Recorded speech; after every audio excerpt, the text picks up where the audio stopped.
Bonsoir et bienvenue. Avant de développer les titres de ce journal, nous présentons nos excuses aux téléspectateurs pour l'interruption de la séance parlementaire consacrée au programme du gouvernement qui se poursuit sur la deuxième chaîne et celle du Parlement. Nous y reviendrons après cette édition raccourcie.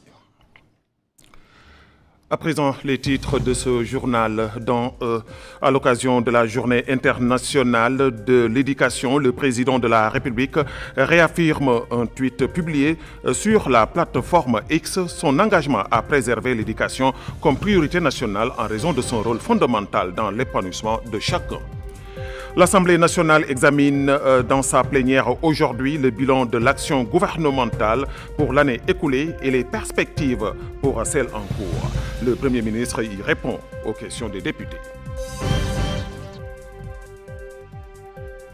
Également dans cette édition, les réalisations et perspectives du programme présidentiel Mon ambition pour la nation de 2019 jusqu'en 2029.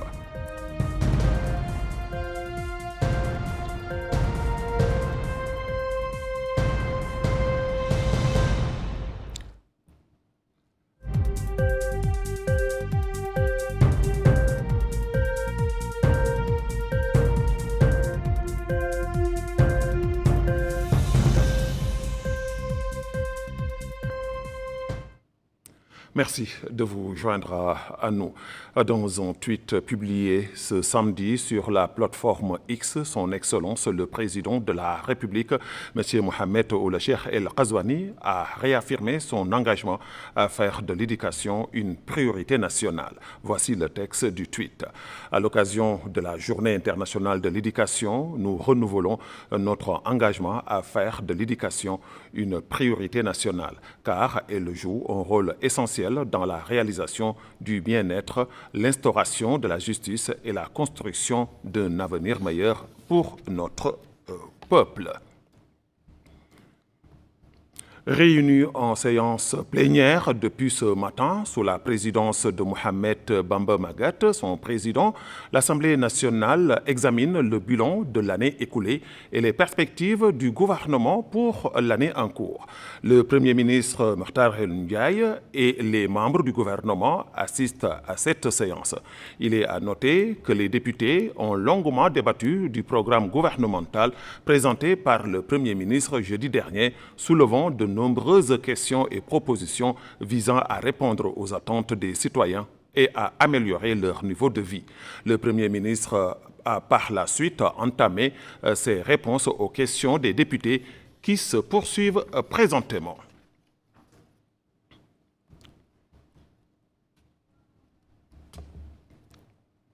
Depuis l'entrée en fonction en 2019 du président de la République Mohamed Ould Cheikh El Ghazouani, notre pays a réalisé de nombreux progrès dans divers secteurs de développement et cela grâce à son ambition programme national.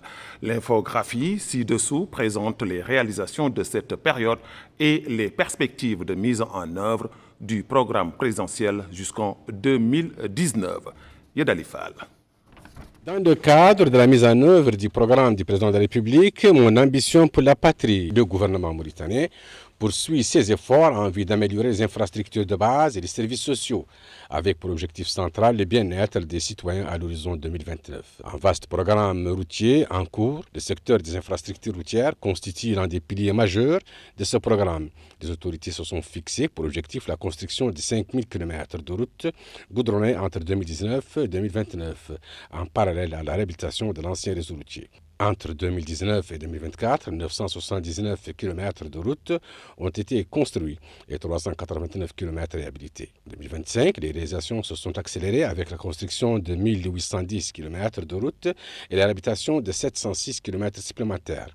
Par ailleurs, les études techniques pour la réalisation de 1132 km de routes sont à un stade très avancé.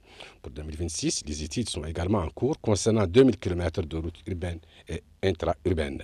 De la capacité et une baisse des coûts dans le domaine de l'électricité, l'objectif fixé pour 2029 est le doublement des capacités de production, la réduction des coûts et la généralisation de l'accès à l'électricité sur l'ensemble du territoire national. En 2025, le réseau électrique de Nouakchott a été réhabilité, tandis que les groupes électrogènes ont été installés dans 10 grandes villes. Le lancement de 2 nouvelles centrales électriques à Nouakchott est également prévu en plus de l'électrification de plus de 400 localités de la réalisation de la ligne électrique Nouakchott-Néma. L'année 2026 devait marquer une amélioration significative de l'alimentation électrique de la capacité avec la mise en service prévue en novembre d'une nouvelle centrale. L'accès permanent à l'eau potable pour tous les Mauritaniens avant 2029 constitue un autre axe principal du programme présidentiel. À cet effet, les autorités ont décidé d'accélérer la mise en œuvre de grands projets hydrauliques. En 2025, le problème récurrent de l'Aftout Saheli a été résolu, tandis que le début de l'Aftout Charqi a été triplé. Des solutions ont également été mises en place pour Nouadhibou, parallèlement au forage de plus de 3000 puits, dont 7000 pastoraux.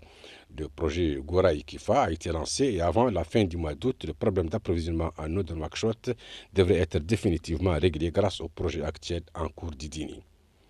Dans le secteur de l'éducation, l'école républicaine a enregistré des progrès notables tant sur le plan qualitatif que quantitatif.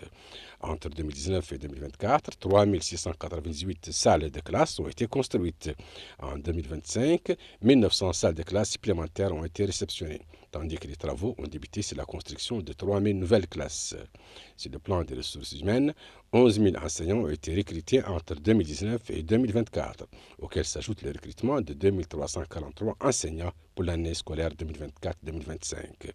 Dans l'enseignement et la formation professionnelle, le nombre d'apprenants est passé de moins de 25 000 à plus de 60 000 en 2025, illustrant l'essor de ce secteur stratégique.